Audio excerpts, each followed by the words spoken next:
দেশের ২৬ জন সাধারণ নাগরিকের মর্মান্তিক মৃত্যুর বিরুদ্ধে সেনারা রক্ত ঝরিয়ে দেশের ১৪০ কোটি মানুষের সমর্থন নিয়ে ১৪০ কোটি মানুষের সম্মানকে সামনে রেখে তারা লড়াই করলো অপারেশন সিঁদুর। তাদেরকে স্যালুট জানাই।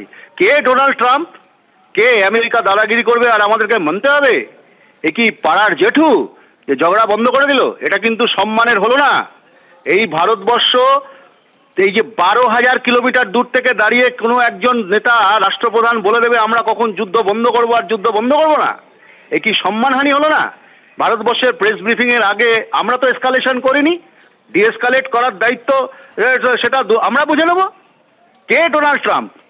আমরা বরাবর দেখেছি এই খবরদারি, এই নাক গলানো ভারতবর্ষের ব্যাপারে এই আগেও করেছে, এখনো করার চেষ্টা করছে। এটাকে আমরা তীব্র ধিক্কার জানাই এবং ভারতবর্ষের মানুষ সেনাদের রক্ত ঝরিয়েছে, সেনারা তাদেরকে সালাম তামিল করি।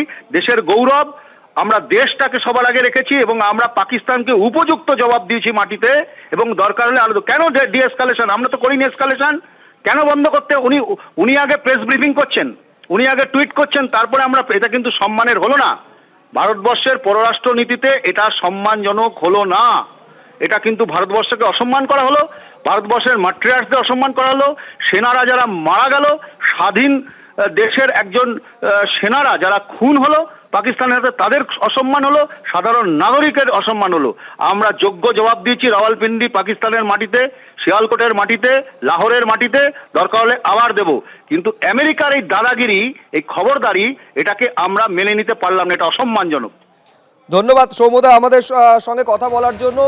সিপিএম নেতা শতরূপ ঘোষ আমাদের সঙ্গে রয়েছেন, তার সঙ্গে কথা বলবো। তবে তার আগে আপনাদের জানাবো যে ডোনাল্ড ট্রাম্প তিনি সোশ্যাল মিডিয়ায় পোস্ট করেন এবং তিনি দাবি করেন যে তিনি দুই দেশের সঙ্গে কথা বলেছেন এবং তারপর দুই দেশ সিজ ফায়ার অর্থাৎ সংঘর্ষ বিরতিতে রাজি হয়েছেন। তারপর এই পোস্ট করার পর ভারতের বিদেশ সচিব তিনি নির্ধারিত যেটা সময় ছিল সন্ধ্যে ৬টা, তিনি সাংবাদিকদের মুখোমুখি হন এবং তারপর তিনি জানান যে বিকেল ৩:৩৫ পাকিস্তানের ডিজিএমও ভারতের ডিজিএমওকে সংঘর্ষ বিরতির প্রস্তাব দেন। কি বলেছেন বিক্রম মিস্ত্রি, রাখবো আপনাদের সামনে আরেকবার।